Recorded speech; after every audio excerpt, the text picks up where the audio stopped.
മുഖ്യമന്ത്രി പിണറായി വിജയന്റെ പടിയിറക്കത്തിനുള്ള അവസാന സൂചനയും പുറത്തു വന്നിരിക്കുകയാണ്. ഇന്നലെ വരെ ചെയ്തു കൂട്ടിയ രാഷ്ട്രീയത്തിന് 10ാം വർഷം ഒരു തിരശീല വീഴുമ്പോൾ അതത്ര നല്ലതല്ല. ഇപ്പോൾ VS അച്യുതാനന്ദനെ മുന്നിൽ നിർത്തിക്കൊണ്ടാണ് പിണറായി വിജയൻ എന്ന പാർട്ടി സെക്രട്ടറി 2016-ൽ കളം നിറഞ്ഞാടിയത്. എന്നാൽ പിന്നീട് VS അച്യുതാനന്ദനെ മൂലക്കിരുത്തിക്കൊണ്ട് മുഖ്യമന്ത്രി കസേരയിലേക്ക് പിണറായി വിജയൻ കയറിക്കൂടുകയായിരുന്നു. പിന്നീട് കൊറോണയായി, വീടിനുള്ളിൽ അടച്ചിരിക്കലായി, ഭയത്തിന്റെ വലിയ ജാഗ്രതയുടെ പാത്രം കൊട്ടുന്ന സമയത്ത് എന്താണ് ചുറ്റിനും നടക്കുന്നത് എന്നും ആർക്കും അറിയാത്ത സാഹചര്യം. അവിടെ 4 കിറ്റും കൊടുത്തുകൊണ്ട് പിണറായി ഓരോ വാർത്താ സമ്മേളനവും നടത്തിക്കൊണ്ടാണ് 2ാം ഊഴം ഉറപ്പിച്ചത്. അന്ന് പ്രതിപക്ഷ നേതാവായ രമേശ് ചെന്നിത്തല പറഞ്ഞതൊന്നും ആരും ചെവിക്കൊണ്ടതേയില്ല. മാധ്യമങ്ങളും പിണറായിയെയും കൂട്ടരെയും മാത്രം വാഴ്ത്തിപ്പാടി. എന്നാൽ പിന്നീടാണ് കൊറോണ കാലത്ത് നടന്ന ആരോഗ്യ മേഖലയിലെ വലിയ അഴിമതി കഥകളൊക്കെ പുറത്തു വന്നത്. ഇന്നിപ്പോൾ അയ്യന്റെ സ്വർണം കട്ടവനായി മുഖ്യൻ മാറുന്ന തരത്തിലേക്കൊക്കെ എത്തി നിൽക്കുന്നു കാര്യങ്ങൾ. എന്നാൽ ഇവിടെ എടുത്തു പറയാനുള്ളത് മറ്റു ചില കാര്യങ്ങളാണ്. അവിടെ തരൂർ കൂടി ഉണ്ട് എന്നതാണ് ഏറ്റവും ശ്രദ്ധേയമായ കാര്യം. കേരള സർക്കാരും തരൂരും തമ്മിൽ അഭേദ്യമായ ബന്ധമുണ്ടായിരുന്ന തരത്തിൽ കേരളത്തിലെ വ്യാവസായിക രംഗത്തുള്ള വളർച്ചയെ ഊന്നിപ്പറഞ്ഞുകൊണ്ട് കേരള സർക്കാരിന് ഇന്ത്യൻ എക്സ്പ്രസിൽ ലേഖനം എഴുതി കൈയടിച്ചിരുന്നു ഒരിക്കൽ ശശി തരൂർ. അന്ന് കേരളത്തിലെ കോൺഗ്രസ് ശശി തരൂരിന്റെ ലേഖനം കണ്ണു തുറന്നു വായിക്കണം എന്നൊക്കെ പറഞ്ഞ് മന്ത്രി P രാജീവ് അടക്കമുള്ളവർ തരൂരിനെ വാനോളം പുകഴ്ത്തി രംഗത്ത് വരികയും ചെയ്തു.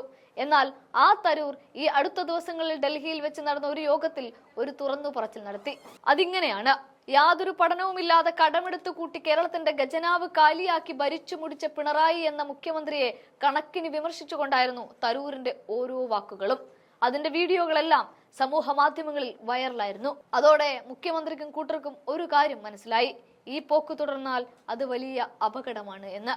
ഒരിക്കൽ തങ്ങളെ പുകഴ്ത്തിയ വിശ്വപൗരനായ തരൂർ ഇന്ന് തങ്ങളെ മലർത്തിയടിക്കുന്നത് നല്ലതിനല്ല എന്ന് തിരിച്ചറിഞ്ഞ മുഖ്യനും കൂട്ടരും ഇപ്പോൾ വീടാന്തരം കയറിക്കൊണ്ട് തങ്ങൾക്ക് മാർക്കിടാൻ പോകുന്നു എന്നാണ് പറയുന്നത്. എന്നാൽ അടുത്ത പ്രകടന പത്രികയിൽ എന്തൊക്കെ ഉൾപ്പെടുത്തണമെന്ന് ചുളുവിൽ ചോദിച്ചറിയാൻ വേണ്ടിയിട്ടാണ് സർക്കാരിന്റെ പദ്ധതി വിഹിതം പറ്റിയ കുടുംബാംഗങ്ങളെ കാണാൻ പോകുന്നത്. 62 ലക്ഷം പേർ പെൻഷൻ വാങ്ങുന്നവരാണെങ്കിൽ ബാക്കിയുള്ളവർ ലൈഫ് പദ്ധതിയിൽ ഭവനം ലഭിച്ചവരും ആരോഗ്യ ചികിത്സാ സഹായം ലഭിച്ചവരുമൊക്കെയാണ് എന്നാണ് കേരള സർക്കാർ പറയുന്നത്. സത്യത്തിൽ ഇതൊരു സർവേയാണ്. തെരഞ്ഞെടുപ്പ് മുന്നിൽ കണ്ടുകൊണ്ട് രാഷ്ട്രീയ വാഗ്ദാനങ്ങൾ നൽകാനായി നടത്തുന്ന ഒരൊന്നൊന്നര സർവേ.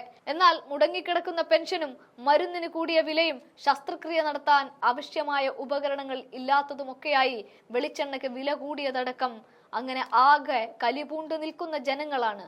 ഈ സമയത്താണ് സർവേയുമായി സർക്കാർ എത്തുന്നത്. ഇവിടെ പിണറായിയുടെ കോട്ട കാക്കാനായി നിർത്തിയിരിക്കുന്ന ഈ ജനം ഈ സർക്കാരിനെ ആട്ടിയോടിക്കുകയേ ചെയ്യുകയുള്ളൂ. അതുകൊണ്ടാണ് തരൂരിനെ വെട്ടാനായില്ല എന്നും ഈ കപ്പിത്താന്റെ കപ്പൽ മുങ്ങാൻ പോകുന്നു എന്നുമൊക്കെ പറയാൻ കാരണം.